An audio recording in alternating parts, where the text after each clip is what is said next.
বিশ্বকে নৌশক্তি দেখাতে কাতারে পৌঁছেছে রুশ যুদ্ধজাহাজ।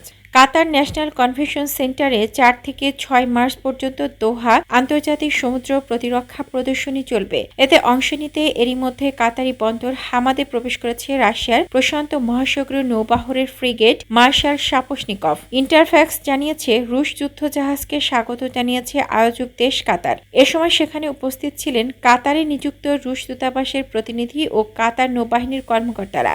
এর আগে জানুয়ারিতে দক্ষিণ চীন সাগরে একটি সাবমেরিন বিরোধী মহড়া পরিচালনা করে মার্শাল সাপোশনিকভ ডেস্ট্রয়ার। রুশ প্রশান্ত মহাসাগরীয় নৌবাহরের যুদ্ধজাহাজের মধ্যে নৌবাহরের ফ্ল্যাগশিপ ভ্যারিয়া ক্রুজার এবং মার্শাল সাপোশনিকভ ফ্রিগেট রয়েছে।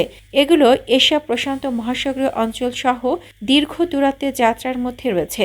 বিশ্বকে বিশেষ করে পশ্চিমা দেশগুলোকে নিজেদের সক্ষমতার কথা জানিয়ে দিতেই রুশ যুদ্ধজাহাজ এই মহড়া চালাচ্ছে বলে ধারণা করা হচ্ছে।